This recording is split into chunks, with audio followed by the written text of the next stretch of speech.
हम लोग डिस्कस कर रहे थे यहाँ पे ये चीज, ठीक है।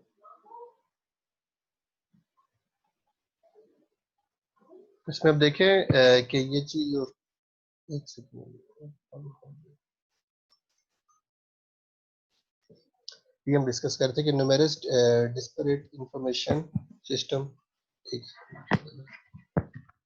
Developed individually over time. इसका मतलब ये है कि बहुत सारी जो इंफॉर्मेशन होती है ना, डिफरेंट तरीकों से, तो वो सेव होती है या उसको सेव रखते हैं इंफॉर्मेशन सिस्टम, और डेवलप, जिसको डेवलप करते हैं या सेव करते हैं इंडिविजुअल ओवर द टाइम। ये डिसेंट्रलाइजेशन का एक इशू है कि जो लोअर लेवल स्टाफ होता है या जो लोअर लेवल मैनेजर्स होते हैं समटाइम्स, ठीक है, तो वो डिफरेंट तरीके से इंफॉर्मेशन अपने पास सेव रखते हैं या डिफरेंट डिपार्टमेंट्स वाले अपने पास इंफॉर्मेशन सेव रखते हैं, ठीक है। तो उसमें फिर इशू क्या आता है कि जब आप इंटीग्रेशन करते हो ना किसी भी डाटा की या इंफॉर्मेशन की फॉर डिसीजन पर्पज, तो उसमें बहुत सारे इश्यूज आते हैं, ठीक है। इस तरह एग्जांपल भी दीजिए कि integration the data becomes time and money consuming. Time and money consuming ऐसे कि लेट्स सपोज ऑपरेशंस डिपार्टमेंट एक इंफॉर्मेशन सेव की हुई थी, वही डिपार्टमेंट मार्केटिंग ने भी की हुई थी, ठीक है, वही इंफॉर्मेशन फाइनेंस वालों ने भी की हुई थी। बट ये था कि ऑपरेशन वालों के पास अपडेटेड थी, उन्होंने अपडेटेड मतलब डेली बेसिस को अपडेट करे थे। मार्केटिंग वालों ने क्योंकि कम्युनिकेशन नहीं की, अपडेट नहीं किया उसको, तो उनके पास अपडेटेड नहीं थी। फिर जब उसको इंटीग्रेट कर दे ना आपस में किसी डिसीजन मेकिंग के लिए, तो पहले उसको इंटीग्रेशन में टाइम बहुत लगता है, ठीक है। फिर उसके अलावा उसको जाहिर सी बात उसके ऊपर एक्सपेंसिव भी बात लगते हैं आपके, अगर आपके डिपार्टमेंट्स दूर हैं, ठीक है। तो बाज़ अगर ऐसे होता है कोई इन्फॉर्मेशन आप थ्रू मेल कर देते हो, कुछ तो ऐसा डाटा ट्रांसफर हो जाता है पोर्टल के थ्रू। लेकिन समटाइम्स आप अगर कोई ड्राइव वगैरह कोई यूएसबी वगैरह के थ्रू कोई डाटा लेके आ रहा है, ठीक है, तो होता है कभी बार आप थ्रू द इंटरनेट आप यूज नहीं करना चाहते, उसको डाटा को ट्रांसफर नहीं करना चाहते, ठीक है, तो आप इस तरह के मीडियम को यूज करते हैं।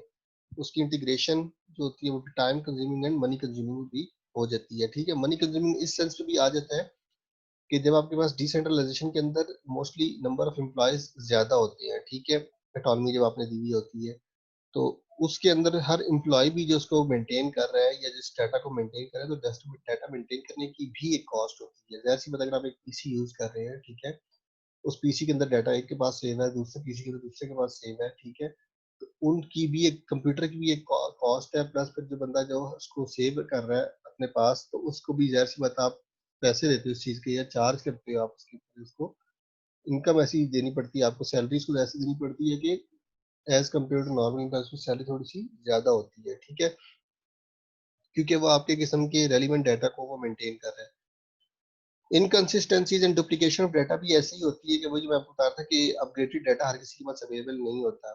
High inventory material and human resource cost. High inventory की भी कॉस्ट होती है मेंटेन करने की, मटेरियल की कॉस्ट होती है, और ह्यूमन रिसोर्स अब जब उसके बंदे ज्यादा उसके ऊपर टाइम देते हैं और ज्यादा बंदों की जरूरत होती है। अब ये एग्जांपल आपको देता हूँ, आपको क्लियर हो जाएगा।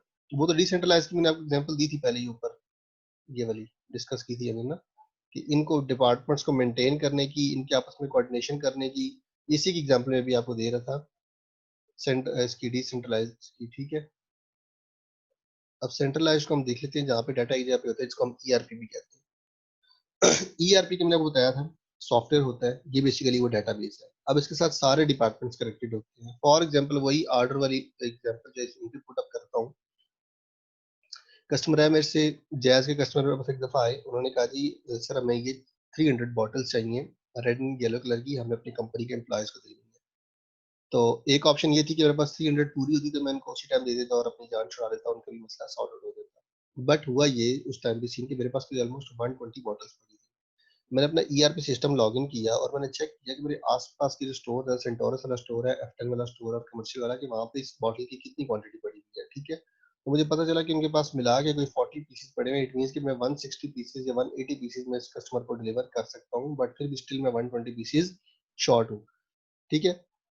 तो मैंने यहीं पे डेटाबेस के अंदर ही चेक किया कि वेयर हाउस के अंदर कितनी बॉटल्स पड़ी हैं। अब मैंने वेयर हाउस से कांटेक्ट नहीं किया उनसे, यहीं पे मैंने डेटाबेस में चेक किया कि वेयर हाउस में कितनी प्रोडक्ट्स ये अवेलेबल है। मैंने उसका बारकोड एंटर किया, उसने मुझे बता दी थी हमारे पास 1000 प्लस पीसेस अवेलेबल है यहाँ पे डेटाबेस में, ठीक है। तो मैंने यहीं से इस वेयर हाउस के अंदर से ही मतलब उसी सिस्टम को अपने यूज करते हुए यहाँ से मैंने ऑर्डर प्लेस कर दिया, ठीक है। ऑर्डर जैसे ही मैंने प्लेस किया, कितनी का, मेरे पास 120 शॉर्ट थी, मैंने 140 का या 160 का मैंने ऑर्डर प्लेस कर दिया। उस ऑर्डर की इंफॉर्मेशन यहीं से चलेगी एक मैसेज के थ्रू, एक नोटिफिकेशन के थ्रू वेयर हाउस वालों के पास। इन्होंने क्या किया, उस ऑर्डर को डिस्पैच कर दिया, मतलब उस ऑर्डर को जो सप्लाई वाले बंदे हैं जो लॉजिस्टिक का काम करते हैं, उनको डिस्पैच कर दिया कि भाई इस दिन आके हमसे बॉटल उठा लेना। अब जिस दिन मुझे मतलब मैंने हफ्ते के लिए किया था, सॉरी 3 दिन के लिए किया था, तो 3 दिन के अंदर-अंदर वो बंदे आए गाड़ी के अंदर, जहाँ से वेयर हाउस से बॉटल बुक हुई, उन्होंने आके पहुँचा दी मेरे स्टोर, फिर मैंने कस्टमर को डिलीवर कर दी। अब एक और ऑप्शन ये थी कि अगर इसके पास भी अवेलेबल ना होती वेयर हाउस वालों के पास, ठीक है, तो मैं यहीं पे क्वेरी जनरेट कर देता प्रोक्योरमेंट वालों के लिए कि भाई मुझे ये बॉटल चाहिए, मेरे पास बल्क ऑर्डर आ गया और मैं कस्टमर खराब नहीं करना चाहता, ठीक है। मतलब इसका मैं उनको ये रिटर्न में सारा कुछ नहीं दूँगा, मैं जस्ट ऑर्डर ही प्लेस करूँगा यहाँ पे, ठीक है। लेकिन बेसिक पर्पज़ क्या है कि मैं ऑर्डर हर सूरत में पूरा करूँ, क्योंकि मैं कस्टमर खराब नहीं करना चाहता। मैं चाहता हूँ उसको 1 हफ्ते बाद मैं डिलीवर करूँ या 2 हफ्ते बाद करूँ, लेकिन ये 300 बॉटल्स हैं, ये अच्छी खासी मुझे इसकी सेल बन जाएगी, तो ये मैं इसको डिलीवर करूँ। मैंने चेक किया, अगर यहाँ से अगर मुझे चेक किया और मुझे पता लगा कि मेरे वेयर हाउस में प्रोडक्ट नहीं पड़ी हुई, तो मैंने क्या किया, वहीं से जो मेरे पास परचेज़ डाटा प्रोक्योरमेंट वालों के डिपार्टमेंट की जो मेरे पास डिटेल्स आ रही थी, मैंने वहाँ पे ऑर्डर प्लेस कर दिया, ठीक है, प्रोक्योरमेंट वालों को। प्रोक्योरमेंट वालों ने वैसे ही उसको बैकएंड प्रोक्योरमेंट वालों ने जब देखा कि जी हमें इतनी बॉटल ज़रूरत है, उन्होंने वही ऑर्डर सेम उसकी नोटिफ़िकेशन फॉरवर्ड कर दी फाइनेंस वालों को, अकाउंटिंग वालों को ऐसे, ठीक है। इन्होंने अप्रूवल दे दिया, यहाँ से ओके कर दिया, ठीक है। इट मीन्स कि ये इनको फाइनेंशियली पैसे ट्रांसफर कर देंगे प्रोक्योरमेंट वालों को, ठीक है। इन्होंने वो ऑर्डर आगे परचेज करने के लिए सप्लायर को दे दिया, सप्लायर ने प्रोडक्ट जो है वो ला के दे दी वेयर हाउस वालों को, वेयर हाउस वालों ने मुझे ऑर्डर डिस्पैच कर दिया। तो ये होता है एक सेंट्रलाइज सिस्टम का फायदा कि हर बंदा या हर डिपार्टमेंट के साथ इंटरकनेक्टेड होता है, ठीक है। अभी हम जब एक वन बाय वन इनको पढ़ेंगे तो हम देखेंगे कि सप्लाई चेन कैसे कनेक्टेड होता है, वो कैसे काम कर रहा होता है, मार्केटिंग कैसे कनेक्टेड होता है, वो कैसे काम कर रहा होता है, अकाउंटिंग वाला कैसे कनेक्टेड होता है, वो कैसे काम करता है। अभी जो मैंने आपको जस्ट बताया कि सेल्स डिपार्टमेंट वाला या ऑपरेशन डिपार्टमेंट वाला कैसे कनेक्टेड होता है, वो कैसे काम कर रहा होता है इन सबके साथ, ठीक है। सेंट्रलाइज सिस्टम के फायदे भी साथ साथ इससे किया जी, data is maintained at a central location and is shared with various department, सारे डिपार्टमेंट के साथ तकरीबन शेयर्ड होता है। Departments have access information data of the other departments, मतलब मेरे पास जिस तरह वेयर हाउस वालों का भी डाटा मेरे पास आ गया, ठीक है। मुझे भी पता चल गया कि प्रोक्योरमेंट वालों ने ऐसा कोई ऑर्डर नहीं दिया हुआ, तो मैंने प्रोक्योरमेंट वालों को डिटेल्स फॉरवर्ड कर दी कि भाई मुझे ये चीज़ दे दो। एक ऑप्शन ये भी हो सकती थी, मैं ये भी यहाँ से चेक कर सकता था कि इस बॉटल की जो मेरे पास अगर पीसेस शॉर्ट आ रहे हैं, वेयर हाउस वालों के पास नहीं है, तो प्रोक्योरमेंट वालों ने कोई इसका ऑर्डर तो नहीं दिया हुआ, उसकी डिटेल्स भी मेरे पास आ रही होती है यहाँ पे, ठीक है। तो अगर तो कोई ऑर्डर दिया हुआ हो, तो मैं जस्ट एक इन्फॉर्मेशन यहाँ पे इनको क्वेरी जनरेट करूँगा कि भई मुझे बता दें कि ये जो शिपमेंट है ये कब पहुँच रही है, मतलब वेयर हाउस वालों के पास ये कब पहुँचेगी, ताकि मुझे इसका ऑर्डर चाहिए, ठीक है? इसके लिए मुझे किसी फ़ोन कॉल की ज़रूरत नहीं होती किसी बंदे को भी। अच्छा जी, बेनिफिट्स किधर गया? ये आ गया, sorry.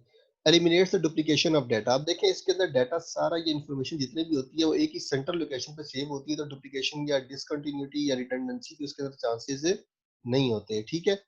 Provides information across departments in real time, वही मैं आपको बता रहा हूँ कि लाइव डाटा अपडेट हो रहा था, जैसे ही वेयर हाउस वालों के पास से अगर मुझे वो प्रोडक्ट डिलीवर करेंगे ना यहाँ से, ठीक है, यहाँ से अगर लेट्स सपोज उन्होंने मुझे 160 पीसेस डिस्पैच किए हैं, तो ऑटोमेटिकली इस सिस्टम के अंदर से विद इन सेकेंड उनकी जो क्वांटिटी की जो रेशियो है ना, जो नंबर ऑफ लेट्स सपोज उनके पास 1000 पीसेस अवेलेबल थे, तो उसके अंदर से एक 160 ऑटोमेटिकली डिडक्ट हो जाएंगे उनके पास, 840 पीसेस यहाँ पे बच जाएंगे। अब नेक्स्ट बंदा जो भी आके चेक करेगा ना इन्वेंट्री इस डेटाबेस के अंदर, तो उसको वेयर हाउस के अंदर 840 पीसेस शो होंगे, ठीक है। अच्छा जी, provides information across departments in real time, provides control over various business processes, वही बात। इंक्रीज प्रोडक्टिविटी, प्रोडक्टिविटी इससे इंप्रूव होती है, कोई शक नहीं। बेटर इन्वेंट्री मैनेजमेंट की भी मैंने आपको बताया था कि कैसे इन्वेंट्री मैनेज होती है, कि वेयर हाउस से जब मैं मंगवाऊंगा तो ऑटोमेटिकली। अच्छा, एक और इन्वेंट्री मैनेजमेंट की एग्जांपल आप एक और भी ले सकते हैं कि लेट्स सपोज मेरे पास शॉप के अंदर नॉर्मल डेली बेसिस की बात करूं विदाउट एनी स्पेसिफिक ऑर्डर, मुझे पता है, जैसे मैंने टॉवल की एग्जांपल दी थी कि मेरे पास टॉवल कम थे और मेरे पास मुझे पता था कि समर्स आ रहा था और टॉवल ज़्यादा सेल होंगे, तो मैंने ऐसे ऑर्डर कर दिए। ऐसे ही मैं चेक करता हूँ कि मेरे पास लेट्स सपोज़ वेट वाइप्स होती हैं, लेडीज़ यूज़ करती हैं, वो अगर मेरे पास खत्म हो गई हैं या एंड लगा हुआ है, तो मुझे पता है उसकी सेल डेली की 10 से 15 पैकेट्स की है। तो मैं उसकी इन्वेंटरी मैनेज करने के लिए मैं अपनी डेली बेसिस पे ऑर्डर उसका डिस्पैच कर सकता हूँ वहीं से ईआरपी से कि भई मुझे ये इतने पीसेस चाहिए, तो वो विद इन वीक या विद इन 3 डेज़ मेरे पास आ जाएँगी, शिपमेंट आ जाएगी उसकी मेरे पास शॉप के ऊपर, ठीक है। Promotes quality, quality over quantity आपकी प्रमोट होती है ईआरपी के अंदर। रिड्यूस्ड मटेरियल कॉस्ट भी आपकी रिड्यूस होती है, आपको पता चल जाता है कि भाई मुझे कितने पीसेस चाहिए, ठीक है। कितना रॉ मटेरियल चाहिए, कितने पीसेस बनाने के लिए चाहिए। अगर आप कोई चीज़ खुद से बना रहे हैं, ठीक है, तो आपको बल्क में उसको परचेज़ करने की ज़रूरत नहीं है। आपको पता होता है कि मुझे कितनी प्रोडक्ट चाहिए, कितने उसके लिए मैंने परचेज़ करने हैं, ठीक है। प्रॉफिट्स बूस्ट होते हैं, ज़ाहिर-सी बात है जब बीच के डिपार्टमेंट्स आप मिनिमाइज़ कर देते हो, बीच के अंदर जो इंटरमीडिएरी डिपार्टमेंट्स होते हैं या इंटरमीडिएरी पीपल होते हैं, जब आप उनको इसकी जगह हटा के ऑटोमेटिक सिस्टम ले आते हो, ह्यूमन एफर्ट्स की जगह ऑटोमेटिक सिस्टम पे आ गए हो, ऑटोमेटिकली आपके प्रॉफिट्स बूस्ट हो जाते हैं, ठीक है। Better customer satisfaction increase through point. Customer satisfaction इसलिए है कि इस ईआरपी के अंदर एक कंपोनेंट होता है सीआरएम का, ठीक है। इन डिपार्टमेंट्स के अंदर एक सीआरएम का डिपार्टमेंट भी ऐड हो जाता है ईआरपी के सॉफ्टवेयर के अंदर। वहां पे आप कस्टमर रिलेशनशिप मैनेजमेंट करते हो, मैं आपको अलग से पढ़ाऊंगा अभी इसी कोर टॉपिक के अंदर। अच्छा जी, ये इसके डिफरेंट कंपोनेंट्स हैं। ये देखें जी, कस्टमर रिलेशनशिप मैनेजमेंट भी इसका हिस्सा है, ठीक है। सप्लाई चेन आ गया, प्रोजेक्ट्स एंड एचआर मैनेजमेंट आ गया, मैन्युफैक्चरिंग डिपार्टमेंट आ गया, फाइनेंस डिपार्टमेंट आ गया। डिफरेंट डिपार्टमेंट सारे इंटरकनेक्टेड या एक ही जगह पे इनका डाटा सेंट्रल बेस पे कनेक्ट होता हुआ है, इंटरप्राइज रिसोर्स प्लानिंग। अब हम इस प्रोसेस को पढ़ते हैं, फिर मैं आपको इसकी ये कंपोनेंट्स के ऊपर अलग अलग से और ये जो इसकी है ना ब्रीफ हिस्ट्री, उसके ऊपर बाद में आता हूँ। पहले आपको ये प्रोसेस एक बार सारा समझा दूं, फिर हम इसको पढ़ते हैं, ठीक है। ये बेसिकली ईआरपी है, इस कंपोनेंट्स आ गए। Finance, accounting and finance, human resource, manufacturing, supply chain, project management, customer relationship management और इसी के साथ मार्केटिंग वगैरह भी आ जाता है, ठीक है। वन बाय वन अब इनको देखते हैं और बताते हैं कैसे इंटरकनेक्टेड होते हैं। फर्स्ट ऑफ ऑल है जी अकाउंटिंग एंड फाइनेंस डिपार्टमेंट।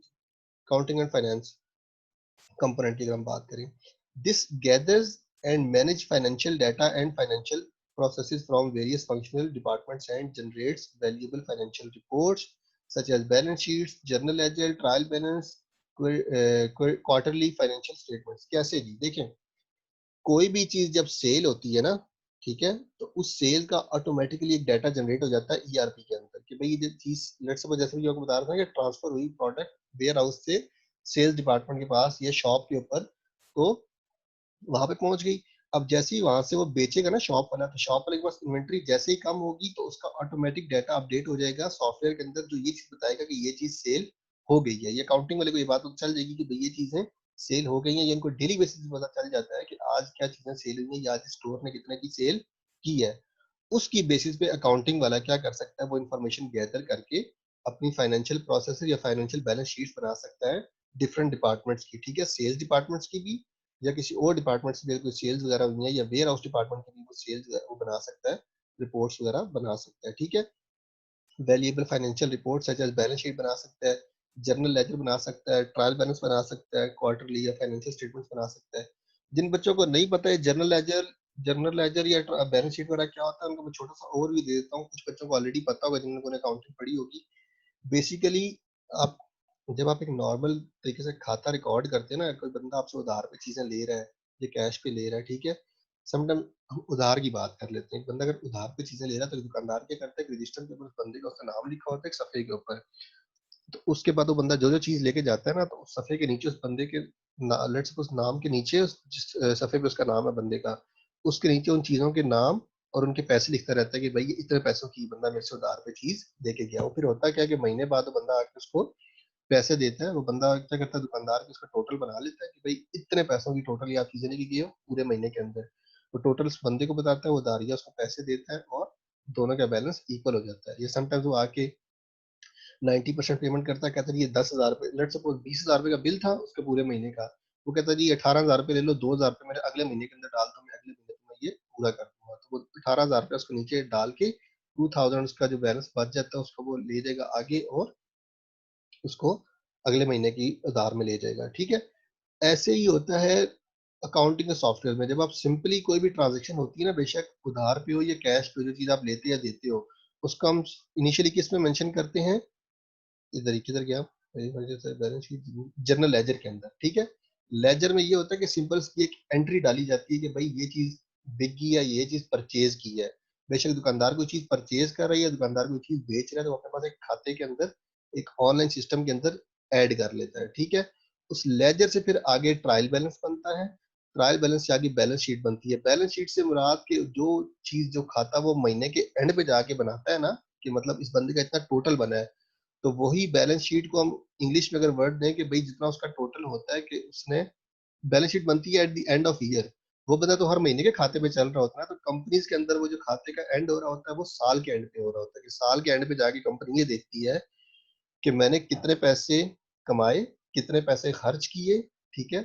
कमाने से मुराद है कि कितने की सेल्स हुई, कितने मेरे खर्चात हुए, मतलब मेरी इलेक्ट्रिसिटी का बिल कितना आया, मैंने सैलरीज कितनी दी, या और भी जितने भी कंपनी के खर्चात होते हैं। कंपनी एक तरफ खर्चात अपने मेंशन करती है, एक तरफ अपनी रेवेन्यूज मेंशन करती है। रेवेन्यूज में, रेवेन्यू से मुराद आमदनी, आमदनी किस किस तरह की हो सकती है कि उसने कोई सेल्स की हुई थी, सेल्स के अगेंस्ट उसको जो पैसे आए तो वो उसकी रेवेन्यू हो गई, ठीक है? उसके अलावा कुछ लोगों ने उधार पे चीजें ली हुई थी, उन्होंने पैसे देने शुरू कर दिए, वो उसके लिए रेवेन्यू बन गई। तो इस तरह कंपनी जब अपने रेवेन्यूज और एक्सपेंसेस को प्लस माइनस करती है, तो जो उसके पास प्रॉफिट बचता है उसकी बेसिकली मेंटेनेंस होती है, या उसको फाइनेंशियल स्टेटमेंट्स के अंदर मेंशन किया जाता है, ठीक है? ये सारा काम जो होता है, ये जब बजाय आप डिपार्टमेंटलाइज अलग अलग करो, कि मतलब पहले आप जाके सेल्स वालों से डाटा कलेक्ट करो कि आपकी आज की कितनी की सेल हुई है, दूसरों से डाटा कलेक्ट करो, 10 स्टोरों से जाके डाटा कलेक्ट करो। ईआरपी में ये होता है कि आपको ऑनलाइन की रिपोर्ट्स जनरेट हो जाती हैं उस सॉफ्टवेयर के अंदर ही। तो आराम से फाइनेंशियल जो पीछे बैठा होता है, जो फाइनेंस का बंदा होता है, वहां से रिपोर्ट्स उठाता है, उनको प्लस माइनस करता है, बैलेंस शीट बना लेता है। अगर उसको क्वार्टरली फाइनेंशियल स्टेटमेंट चाहिए, मतलब 3 महीनों का या 4 महीने का उसका रिकॉर्ड चाहिए, वो भी वो निकाल लेता है। पूरे साल का चाहिए वो भी निकाल लेता है, पिछले 2 सालों को चाहिए वो भी वो निकाल लेता है। मतलब विद इन सेकेंड उसके पास ये सिस्टम की वजह से सारी इंफॉर्मेशन अवेलेबल होती है। क्लियर हो गया अकाउंटिंग एंड फाइनेंस का? कोई इशू किसी बच्चे को? दूसरी चीज के अंदर आ जाती है कंपोनेंट ह्यूमन रिसोर्स। ये रहा, ठीक है? अब ह्यूमन रिसोर्स कैसे काम करता है ईआरपी के अंदर? कोई भी बंदा देखो, पहले इसको पढ़ते हैं फिर साथ साथ डिस्कस करते हैं। This component maintains employee database containing information about employees contact information. इसके अंदर क्या क्या होता है जी, कि एम्प्लॉयज की इंफॉर्मेशन भी होती है, ठीक है, कॉन्टैक्ट की, उसकी सैलरी भी होती है, उसकी अटेंडेंस भी होती है, परफॉर्मेंस वैल्यूएशन भी होती है, और प्रमोशन डिटेल भी होती है, ठीक है? This component helps the management to make use of the employees best talent. सबसे पहला इसके अंदर हम पढ़ते हैं, देखें। फॉर एग्जांपल, कोई भी एम्प्लॉय छोड़ के गया है, तो ईआरपी के अंदर मैनेजर क्या करता है? ईआरपी के अंदर मैनेजर ना भी करे, ऑटोमेटिकली जब उसका रेजिग्नेशन लेटर आता है, एक एम्प्लॉय रिजाइन करता है, तो ईआरपी के अंदर एक इंफॉर्मेशन अपडेट हो जाती है कि ये स्टोर जो है ये अंडर स्टाफ्ड है, मतलब इस स्टोर के अंदर एक या दो बंदे कम है, क्योंकि कोई बंदा जॉब छोड़ गया, ठीक है? एचआर वालों को वहीं से नोटिफिकेशन मिल गया। एचआर वाले उसके अगेंस्ट क्या करते हैं, ऐड बना के मार्केटिंग वालों को दे देते हैं कि भाई ये ऐड तुम पब्लिश कर दो, हमने हायरिंग करनी है। वो फिर हायरिंग कर लिए, प्रोसीजर चल पड़ता है, ऐड देते हैं, फिर उसके लिए एचआर वाले इंटरव्यू वगैरह कंडक्ट करते हैं, दूसरा बंदा वो हायर कर लेते हैं, ठीक है? बजाय इसके कि वो जाके सेंट्रल मैनेजर जो वो था ना, एरिया मैनेजर, बजाय जिसके कि एरिया मैनेजर पूछे हाँ भाई कितने बंदे छोड़ के गए हैं, ये कितने बंदे चाहिए, अब क्या हो गया, सिस्टम ऑटोमेशन पे आ गया, ऑटोमेटिकली एचआर को पता चल गया कि ये स्टोर अंडर स्टाफ है या ओवर स्टाफ है, ठीक है? दूसरी बात, इसके अंदर क्या क्या डेटा मेंटेन होता है? एम्प्लॉयज की इंफॉर्मेशन होती है, सैलरी मेंशन होती है, अटेंडेंस मेंशन होती है। अटेंडेंस कैसे? पहले ये था कि हर मैनेजर खुद से अटेंडेंस लगा रहा था, ये बंदा 10 की 40 मिनट पे है, ये बंदा इतने मिनट पे है। अब क्या होता है जी, छोटी सी अटेंडेंस की मशीन लगी होती है, जो भी एम्प्लॉय जैसे ही शॉप पे पहुंचता है या किसी भी कंपनी में पहुंचता है, वो जाके थंब इंप्रेशन वहां पे टिक डालता है, एचआर वालों के पास उसकी अटेंडेंस चली जाती है, सुबह इतने बजे प्रेजेंट हुआ।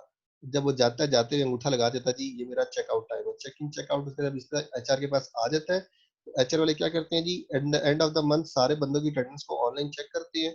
जैसे ही उनके पास पीछे फार्मूला लगा होता है एक्सेल की शीट के अंदर, वो ईआरपी से डाटा उठाते हैं, ईआरपी वाला डाटा उनको बता देता है जी इस एम्प्लॉय ने इस महीने के अंदर कितने घंटे काम किया है, तो उसके हिसाब से उस एम्प्लॉय की सैलरी बना के भेज देते हैं। अब जो काम, मतलब ये वाला काम अटेंडेंस वाला, कि अटेंडेंस कलेक्ट करो, फिर अटेंडेंस को स्क्रीन आउट करो, सेट करो, फिर उसके अंदर से आवर्स कैलकुलेट करो, जो 10 बंदों ने काम करा था, वो ईआरपी सॉफ्टवेयर एक ही जगह पे सारा कुछ करके एचआर वालों को दे देता है, ठीक है? परफॉर्मेंस इवैल्यूएशन, अब ये होता है कि पहले ये था कि फॉर एग्जांपल एक स्टोर के अंदर 10 बंदे काम कर रहे हैं, तो हर बंदा डिफरेंट सेल्स कर रहा है, ठीक है? लेकिन इन द एंड मैनेजर को ये नहीं पता चलता था कि यार इस बंदे ने आज कितनी की सेल की है, इस बंदे ने कितनी की सेल की है। अब इस ईआरपी की वजह से ये सिस्टम भी ऐड हो गया कि कंप्यूटर के अंदर जब सेल वो करता है ना, कैशियर आपका सेल्स ऐड करता है, तो वहां पे एक ऑप्शन आती है, इंटर एम्प्लॉय नेम, कि जैसे ही वो सेल का बिल पंच करने लगा होता है, तो साथ एम्प्लॉय का नेम भी ऐड हो जाता है। ऑटोमेटिकली पीछे जो बैकएंड पे एचआर वाले होते हैं, उनको पता चल जाता है कि हमारे स्टोर पे, हालांकि वो मैनेजर नहीं है, एचआर का बंदा पीछे 100 गज दूर बैठा हुआ, मतलब लाहौर बैठा हुआ, सेल इस्लामाबाद में हो रही है, लेकिन उसको लाहौर में बैठे हुए ये चीज पता चल जाती है कौन सा एम्प्लॉय ज्यादा सेल्स कर रहा है, किस एम्प्लॉयज के बिल ज्यादा आ रहे हैं, ठीक है? उसकी परफॉर्मेंस इवेल्युएशन हो जाती है, फिर उसकी प्रमोशन की, उसका मतलब कैशियर बना देंगे, उसको मैनेजर बना देंगे, ठीक है? ऐसे हो जाती है performance variation just because of ERP, centralise system सारा अवेलेबल होता है, एंड प्रमोशन डिटेल्स भी उसकी अपडेट हो जाती है उसके अंदर। समझ आ गई? एचआर में कोई इशू किसी बच्चे को ना समझ आई हो? This component helps the management to make the use of the employees best talent, employees के बेस्ट टैलेंट को फिर वो यूज कर सकते हैं इसकी बेसिस पे। ठीक हो गया? अच्छा जी।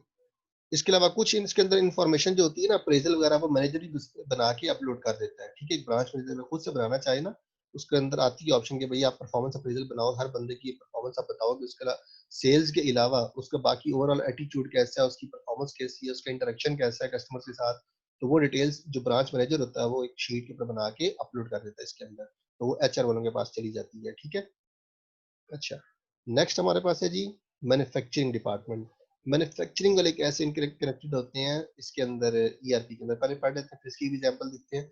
This component provides the information needed for the manufacturing process to take place. ये क्या करता है जी? ये कंपोनेंट प्रोवाइड करता है information needed for the manufacturing process to take place.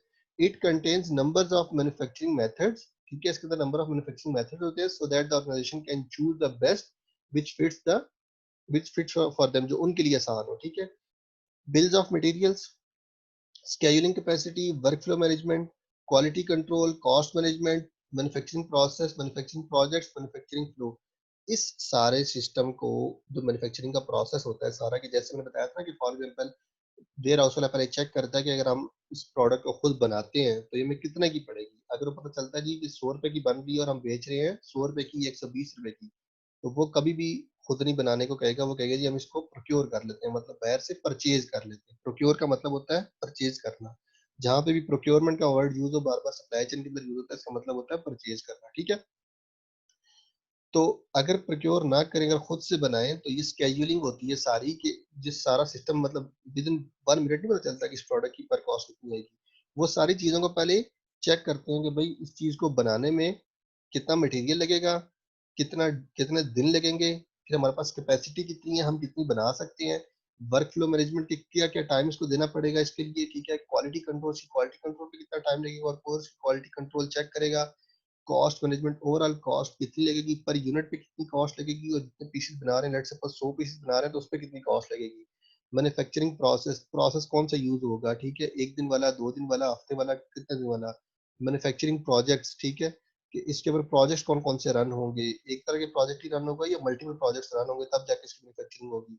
और मैन्युफैक्चरिंग फ्लो, वही इसके इसी तरह की ये कैटेगरी आ जाती है। इसका फ्लो कैसे होगा, कि मतलब यहाँ से अगर हम जब मैन्युफैक्चर करेंगे तो ये कौन कौन से डिपार्टमेंट से गुजरेगी, और उसके बाद कब ये फाइनल प्रोडक्ट्स हमारे पास कंप्लीट हो जाएगी। तो ये जितने भी काम होते हैं सारे, ये बजाय कि आप one by one in department से कनेक्ट करके करो। ठीक है, तो ये आपको विद इन ईआरपी एक ही जगह पे ये सारे मिल जाती हैं इंफॉर्मेशन। जैसे ही आप अपनी रिक्वायरमेंट्स इसके अंदर फिल करते हो ना, कि लेट सपोज मुझे ये 100 बॉटल चाहिए, तो 100 बॉटल की अगर आप, फॉर एग्जाम्पल अगर कंपनी खुद बना रही है, ठीक है, अगर आपने 100 बॉटल्स को ऑर्डर दिया वेयर हाउस वाले को, वेयर हाउस वाले ने कहा जी, वेयर हाउस वाले ने किसको ऑर्डर दिया, मैन्युफैक्चरिंग डिपार्टमेंट को। मैन्युफैक्चरिंग डिपार्टमेंट से अगर हमें दूसरी इन्फॉर्मेशन ये मिली कि हमें ये बॉटल्स बनाने में लगेगा 1 हफ्ता, लेकिन ये बॉटल हम लोग 100 रुपए की बेच रहे हैं और हमें बनाने में इसकी कॉस्ट आ रही है 40 रुपीज। ठीक है, तो फिर वो चेक करेगा ये हमारे पास कितने दिनों में बन जाएगी, 1 हफ्ते में, तो वो कस्टमर को 2 हफ्ते का टाइम दे देगा और 1 हफ्ते के अंदर वो 100 बॉटल्स को बना के वेयर हाउस वालों को दे देंगे और वेयर हाउस वाले स्टोर को फॉरवर्ड कर देंगे। ठीक है, ये सारे का सारा काम just on a one click based on information of ERP हो जाता है। ठीक है। नेक्स्ट आ गया जी project management. Project management is the discipline of planning, organizing, motivating and controlling resources to achieve specific goal. Costing, billing, time and expense, activity management. Project management से मुराद आपकी पूरी मैनेजमेंट आ जाती है कि वो कैसे किसी भी प्रोजेक्ट को मैनेज करती है। ठीक है, कॉस्टिंग वही होती है कि आपकी कोई भी प्रोजेक्ट स्टार्ट करने से पहले, फॉर एग्जांपल मैं अगर, जैसे हम एक कंस्ट्रक्शन, फॉर कंस्ट्रक्शन का काम कोई ले लें, ठीक है, कंस्ट्रक्शन का ये काम है तो उसकी पहले कॉस्टिंग करेंगे कि भाई हमें ये टोटल पड़ेगा कितना, कितने की हमें कॉस्ट है, जिसे हम कहते हैं ना कि प्री डिटरमिन कॉस्टिंग भी कहते हैं, बजटिंग वगैरह भी कहते हैं। ठीक है, तो ये कॉस्टिंग उसके अंदर आ जाती है। कॉस्टिंग, बिलिंग ऑलमोस्ट सेम चीजें ही होती हैं। टाइम एंड एक्सपेंसेस, कितना टाइम लगेगा, एक्सपेंसेस कितने लगेंगे, एक्टिविटी मैनेजमेंट, एक्टिविटी को मैनेज कौन करेगा, किस तरह मैनेज करेंगे, सारे प्रोसीजर्स एंड गाइडलाइंस इसके अंदर आ जाती है। तो ये प्रोजेक्ट मैनेजमेंट की भी जितनी भी चीजें होती हैं ये भी सारी ईआरपी के अंदर ऑलरेडी डिफाइंड होती हैं, क्लियर कट लिखी हुई होती हैं, उन इंस्ट्रक्शंस को फॉलो किया जाता है, ठीक है। ये इसकी प्रोजेक्ट मैनेजमेंट का पार्ट आ गया। फिफ्थ इसका आ गया कस्टमर रिलेशनशिप मैनेजमेंट। पहले पढ़ते हैं इसको। Involves managing all aspects of a customer relationship with an organisation to increase customer loyalty and retention as an organizational profitability, ठीक है। Sales and marketing, commission, services, customer contact and call centre support. अब इसके अंदर क्या क्या चीजें आती है कैसे देखें। कस्टमर रिलेशनशिप का सॉफ्टवेयर इसके अंदर मतलब कंपोनेंट ऐड होता है। ये भी सॉफ्टवेयर अलग से भी होता है, बट ईआरपी के अंदर भी एडिड होता है। इसके अंदर होता क्या है, कोई भी कस्टमर आपकी शॉप के अंदर आया है, उसने कोई चीज परचेज की है, तो आपको आपके साथ भी ऐसा हुआ कि जब आप किसी शॉप से कोई चीज परचेज करते हैं तो कैशियर आपको कहता है sir if you don't mind kindly would you like to share your contact number for any promotions, और मतलब हमारी अगर कोई भी सेल्स वगैरह आती हैं, हम आपको उसका मैसेज वगैरह फॉरवर्ड कर देंगे, अगर आप अपना नंबर हमें ड्रॉप कर दें। तो आप उसको अपना नंबर लिखवा देते हैं या ईमेल अपना लिखवा देते हैं, तो वो एक डाटा सर्वर के अंदर सेव कर देता है। खाली कैशियर क्या करेगा, विद इन सेकंड्स आपका नाम वहाँ पे आपकी ट्रांजैक्शन के साथ सेल ऐड करेगा और सेव की ऑप्शन पे क्लिक कर देगा। अब होता क्या है, आपका बेसिकली वो डाटा ईआरपी के सॉफ्टवेयर के अंदर सेव हो गया, ठीक है। अब कल को कोई भी कैंपेन लॉन्च कर रहे हैं, लेट्स सपोज कोई समर लॉन्च कर रहा है ब्रांड, जिस तरह होता है खाड़ी वगैरह कोई समर लॉन्च कर रहा है या विंटर लॉन्च कर रहा है या नई प्रमोशन कोई आ रही है, उसकी सेल्स आ रही हैं, तो वो सिंपल ईआरपी से मार्केटिंग वाले क्या करते हैं जी कि आपका डाटा उठाते हैं, कॉपी किया वहां से सारे कॉन्टेक्ट नंबर, आईटी वालों को वो डाटा फॉरवर्ड करते हैं या किसी नेटवर्किंग वेबसाइट को, जैसे जो आपके जैज यूफन वगैरह वाले होते हैं, इनको वो डाटा फॉरवर्ड करते हैं, ठीक है। खुद भी बेसिकली वो कर सकते हैं और बाद में फॉरवर्ड भी कर देते हैं। उनको वो सारा डाटा फॉरवर्ड करते हैं, उनको वो पैसे देते हैं, मैसेज देते हैं अपना, तो वो मैसेज आपका उस टाइम के अंदर उन सारे कॉन्टेक्ट्स को फॉरवर्ड हो जाता है, ठीक है। फॉर एग्जांपल अगर 6-7 हज़ार कॉन्टेक्ट है, तो वो 6-7 हज़ार कॉन्टेक्ट्स को 11 बजे सेम टाइम के अंदर सारे कॉन्टेक्ट्स को वो मैसेज ट्रांसफर हो जाता है, ठीक है। ऐसे वो करते हैं कस्टमर रिलेशनशिप मैनेजमेंट की। कोई भी सेल्स या प्रमोशन आ रही हो या कोई भी इस तरह की सर्विसेज आ रही हो, तो वो आपको फॉरवर्ड कर देते हैं। दूसरा ये कि यही सॉफ्टवेयर आपका लिंक्ड होता है सोशल मीडिया प्लेटफॉर्म के साथ समटाइम्स भी, ठीक है। तो आप कोई भी अपनी सजेशन देते हैं या कोई भी अपना कहते हैं कि सजेशन देते हैं या कोई भी क्वेरी लिखते हैं, तो वो भी इस सॉफ्टवेयर के अंदर आ जाती है। तो बैकएंड पे जो सॉफ्टवेयर पे बंदा काम कर रहा होता है, तो वो आपकी क्वेरी को रिस्पॉन्ड करता है, आपको उसका रिप्लाई मैसेज आ जाता है, ठीक है। Sales and marketing, commission, services, customer contact and call centre support. Call centre में भी ऐसे ही होता है कि आपका डाटा ये सेव हो जाता है यहाँ पे, और कॉल सेंटर में जो आप कॉल करते हो तो वहां से भी आपको कॉल सेंटर सपोर्ट वगैरह मिल जाती है, ठीक है। लास्ट हमारे पास इसका कंपोनेंट सप्लाई चेन मैनेजमेंट, ठीक है। Supply chain management sometimes referred as logistics. Logistics भी इसे कहते हैं, improves the flow of material through an organization by managing planning, scheduling, procurement and fulfillment to maximize customer satisfaction and profitability. Logistics का मतलब ये होता है कि चीजों को एक जगह से दूसरी जगह पे लेकर जाना, ठीक है। फॉर एग्जाम्पल जैसे मेरा एक स्टोर है, तो मैं स्टोर पर कोई चीज बेच रहा हूँ, तो जब तक मुझे वेयर हाउस वहां से चीजें टाइमली नहीं पहुंचाएगा, तो मैं उनको प्रॉपरली कस्टमर को विद इन टाइम डिलीवर नहीं कर सकता, ठीक है। लॉजिस्टिक्स का बहुत अहम रोल होता है। देखें, अगर फॉर एग्जांपल जैसे आउटफिटर सेल लगा रहा है अपने सारे स्टोर के ऊपर, ठीक है। लेट्स सपोज इस्लामाबाद के अंदर आउटफिटर सेल लगा रहा है कि हम 30% ऑफ लगा रहे हैं। अब मैं अगर एफ10 में बैठा हूँ, मेरे पास अगर 30% ऑफ वाला स्टॉक ही नहीं आया हुआ, तो मैं तो सेल ही नहीं लगा सकता।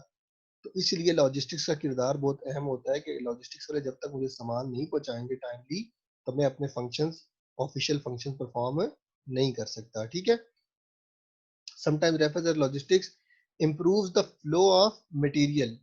फ्लो ऑफ मटेरियल वही बात कि टाइमली मटेरियल पहुंचाना, बेशक वो मटेरियल बेचने के लिए हो या बेशक वो मटेरियल कोई चीज बनाने के लिए हो। लेट्स सपोज मैंने कोई चीज बनानी है एक हफ्ते बाद, और उसका मटेरियल ही मुझे एक हफ्ते बाद पहुंचना है, तो मैं वो चीज कैसे बनाऊंगा, ठीक है। अगर मटेरियल आज पहुंचेगा तो मैं वो चीज बनाऊंगा, ठीक है। An organisation by managing planning scheduling, planning वही होता है कि आपकी प्री डिटरमिन प्लानिंग होती है, उसके हिसाब से आप स्केड्यूलिंग करते हो कि भाई इतने दिन लगेंगे, ठीक है।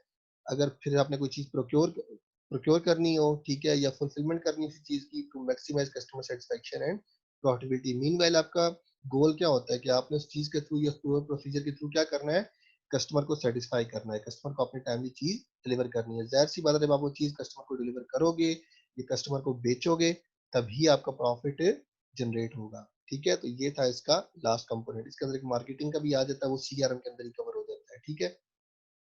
कि आप कैसे मार्केटिंग करते हो कस्टमर रिलेशनशिप मैनेजमेंट की बेस पे, कि आप वहाँ से उनका डाटा उठाते हो। उसके अलावा ये है कि ऑनलाइन पोर्टल के ऊपर जो आपके कस्टमर्स होते हैं, उनको टाइमली आप प्रमोशन के मैसेजेस वगैरह भी डिलीवर करते हो और उनके साथ इन टच भी रहते हो। कोई क्वेरी अगर कस्टमर कोई रेज़ करता है या कोई भी उसको कोई क्वेश्चन होता है, तो आप उसको विद इन टाइम आंसर भी देते हो, ठीक है? अच्छा, जो वेंडर्स हैं इसके, जो एस ये बनाने वाले हैं जो उसके सॉफ्टवेयर के ईआरपी के, वो हैं सैप है, ओरेकल है, ठीक है? पीपलसॉफ्ट है, ये इसके टॉप 3 नॉच है ठीक है? बाकी भी डिफरेंट कैटेगरीज़ हैं, माइक्रोसॉफ्ट डायनामिक्स वगैरह है। रेशियो वाइज़ देख लें, ERP vendors, SAP, system application products in data processing 35, 37.5, 50%, Honda, IBM, Bank of Canada, P&G, ये कंपनीज जो है इसको SAP के ERP सिस्टम को यूज कर रही हैं, ठीक है? Oracle हो गया 10.50%, USPSC, different Nike, Kodak, Toronto, ये इन कंपनीज के नाम हैं जो Oracle का बनाए हुए यूज कर रही हैं, ठीक है? इसी तरह पीपल सॉफ्ट है, ये देखें, सैप की जो रेशियो है 37.5, पीपलसॉफ्ट की 16%, ओरेकल की इतनी है, ठीक है? तो एटलीस्ट आपको 3-4 के नाम आने चाहिए, ठीक है? ईआरपी इम्प्लीमेंटेशन ऑप्शन 1, ईआरपी की इम्प्लीमेंटेशन के दो सोर्सेज हैं। एक तो ये कि आप खुद से बना लें यूजिंग इंटरनल रिसोर्सेज को यूज करते हुए आप खुद से ये बनवा लें, ठीक है? अपने ही डिपार्टमेंट के अंदर कोई अपने अगर पास सॉफ्टवेयर इंजीनियर वगैरह अच्छे हैं तो उनसे आप बनवा लें। डेवलपिंग अ कस्टम बिल्ड, जैसे आपको चाहिए, ठीक है? क्योंकि ईआरपी बने बनाए आते हैं ना, आप अपनी मर्जी का भी बनवा सकते हैं अपनी ऑर्गेनाइजेशन के अंदर। Package specific to the requirements of the organisation with the help of in house IT department. समझ आइए इन हाउस की हमने पढ़ी थी क्या होते हैं। इन हाउस अपनी रिसोर्सेज को यूज करते हुए खुद से अगर ईआरपी बना ले, एक ये ऑप्शन है। इम्प्लीमेंटेशन कैसे कैसे हो सकती है वो चीज बता रहा हूँ। एक ये खुद बना ले, दूसरा ये है कि बाय कर लें या प्रोक्योर कर लें। गोइंग फॉर टेलर मेड, बना बनाया ईआरपी उठा लें मार्केट से, ठीक है? Packages available in the market like SAP, Oracle, application Baan, PeopleSoft etcetera, ठीक है? ये ऑप्शन है। Major things for ERP implementation, क्या क्या इम्प्लीमेंटेशन के लिए मेजर चीजों को कंसीडर करना जरूरी है? Flexibility of software system updates की आपके पास होनी चाहिए, ठीक है? Availability of internal technical knowledge and resources, जब तक आप उनको ट्रेनिंग नहीं देंगे या आपके पास टेक्निकल बंदे नहीं होंगे जो उसको यूज कर सकते हो, तब तक आप उसकी इम्प्लीमेंटेशन नहीं कर सकते। अब एक बंदा 10वीं पास है जिसने कभी जिंदगी में इस कंप्यूटर यूज ही नहीं किया, ये सॉफ्टवेयर यूज ही नहीं किए, वहां पे अगर उस कंपनी के अंदर मैं अगर इंस्टॉल कर देता हूँ ईआरपी, तो मुझे तो ईआरपी को भी बेनिफिट नहीं होना क्योंकि उस बंदे को यूज करना ही नहीं आता, ठीक है? Internal technical knowledge and resource का होना बहुत जरूरी है। एजुकेशन और ट्रेनिंग का होना बहुत जरूरी है। जब तक आप नहीं देंगे तो यह एजुकेटेड बंदा नहीं होगा तो उसको यूज नहीं कर सकेगा, ठीक है? Need an outside consultant, consultant इसलिए कि वो उसकी ट्रिक्स वगैरह आपको बता दे कि जो उसके अंदर जुगाड़ होती है या मुख्य किस्म की ट्रिक्स होती है जो आप यूज कर सकते हैं, या उसके मेथड्स जो है वो यूज करने को आपको बताए, ठीक है? Implementation strategy and execution, implementation strategy और एग्जीक्यूशन आप तब करते हो जब आप बैकएंड पे सारी चीजें सेट कर लेते हो कि हाँ यार मेरी ये चीज भी ओके है, ये भी ओके है, मेरे बंदे सारों के पास नॉलेज आ गया, सबको मैंने डेमो दे दी है, सबको यूज करना आ गया है, ठीक है? कोई भी बंदा ऐसे अब ऐसा नहीं है कि जिसको इसका पता ना हो, देन आप इम्प्लीमेंटेशन स्ट्रेटेजी और एग्जीक्यूशन की तरफ जाते हो, ठीक है? इसका बेसिक क्राइटेरिया आ गया है। Check whether all functional aspects of your business are covered, कि मतलब उस ईआरपी के सॉफ्टवेयर के अंदर आपके सारे बिजनेस फंक्शनल डिपार्टमेंट्स जो वो कवर होते हैं या नहीं होते। जैसे इनके भी हम बात कर रहे थे, operation department, finance department, HR department, customer relationship management, ये सारे ईआरपी सॉफ्टवेयर के अंदर कवर होते हैं या नहीं होते। Check whether all the business functions and processes are integrated, इसके अंदर एक्सक्यूज मी सारे। सर। जी, सर ये ना फिर टुडे। क्या चीज? Sir that's enough for today sir, बहुत हो गया सर। ये आपकी लास्ट 2 मिनट रह गए मेरे भाई, ये आपका टॉपिक खत्म हो रहा है, इसकी वो आपको बता रहा हूँ, सिलेक्शन क्राइटेरिया इसका बता रहा हूँ। अच्छा, check whether all the business functions and processes are integrated, के सारे बिजनेस प्रोसेसेस और ऑलरेडी इंटीग्रेटेड है या नहीं है, ठीक है? जैसे इसके अंदर एमआईएस के अंदर check whether all latest IT trends are covered, मतलब उसके अंदर जो लेटेस्ट आईटी ट्रेंड्स आपके आ रहे हैं उसको ये ईआरपी कवर कर रहा है या नहीं कर रहा है। कि मतलब अगर आपको आप आज ईआरपी सिस्टम इंस्टॉल कर देती हो, महीने बाद आईटी ट्रेंड्स चेंज हो रही हैं, 6 महीने बाद आईटी ट्रेंड्स चेंज हो रहे हैं, तो क्या वो ईआरपी सिस्टम इस काबिल है कि उसको अपग्रेड किया जा सके, ठीक है? check whether the vendor has customizing and implementation capabilities, वही कि अपग्रेडिंग कैपेबिलिटीज इसके अंदर है या नहीं है, ठीक है? और check the service options available, कि इसके अंदर सारी सर्विसेज ऑप्शंस अवेलेबल हैं या नहीं है। Check your and calculate return on investment की उस ईआरपी को इंस्टॉल करने के बाद आपका रिटर्न ऑन इन्वेस्टमेंट के उस पूरी इन्वेस्टमेंट के ऊपर आपको कोई फायदा भी हो रहा है या नहीं हो रहा, ठीक है। तो ये सारी चीजें आप चेक करते हो before implementation of the ERP, basic criteria होता है, ठीक है। एडवांटेजेस ये आप खुद पढ़ लीजिएगा, ये मोस्टली मैंने आपको बता दी है। इसके अंदर कोई भी ऐसी मुश्किल चीज नहीं है। डिसएडवांटेजेस हाई सॉफ्टवेयर कॉस्ट बिल्कुल पड़ती है, कंसल्टिंग फी आपको पड़ती है क्योंकि आपको जैसे पता ईआरपी के आपके स्टाफ को ऑलरेडी पता नहीं होता। फोर्स चेंजेस ऑफ प्रोसेसेस, आप जबरदस्ती की चेंजेस करते हो तो समटाइम्स एम्प्लॉयज रिलक्टेंट होते हैं किसी भी चेंज के अगेंस्ट, तो आपको ये करनी पड़ती है, ठीक है। वेरी कॉम्प्लेक्स सॉफ्टवेयर हर किसी के लिए आसान नहीं होता समझना, ठीक है। लैक ऑफ ट्रेंड पीपल होते हैं तो उनको भी समझाना मुश्किल होता है। नॉट इंटरनेट रेडी, अगर आपके पास इंटरनेट कनेक्टिविटी का इशू है तब भी आपके लिए डिसएडवांटेज है, क्योंकि उसके लिए इंटरनेट आपको अपडेटेड चाहिए होता है, ये अच्छा इंटरनेट, स्ट्रॉन्ग इंटरनेट कनेक्शन आपको चाहिए होता है। सक्सेस स्टोरीज जिन कंपनीज ने इस्तेमाल की है उसको, ये इनकी कुछ एग्जांपल्स हैं, ठीक है। वाई ईआरपी फेल्स, फेल क्यों होता है उसकी वजूहत है। System can be very difficult to use, अगर बहुत मुश्किल है इस्तेमाल करना तब भी ईआरपी का फायदा नहीं होता, वो फेल हो जाता है। सॉफ्टवेयर लॉजिक एंड कंपनी, वही चीजें हैं। ईआरपी इन फ्यूचर्स के क्या बेनिफिट्स होंगे, बस ये 2-3 स्लाइड्स हैं लास्ट, ये आप देख लीजिएगा खुद से।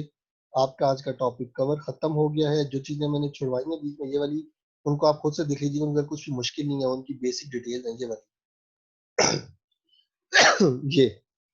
ये मैंने आपको सारी पढ़ा दी हैं कंटेंट्स के अंदर, ठीक है।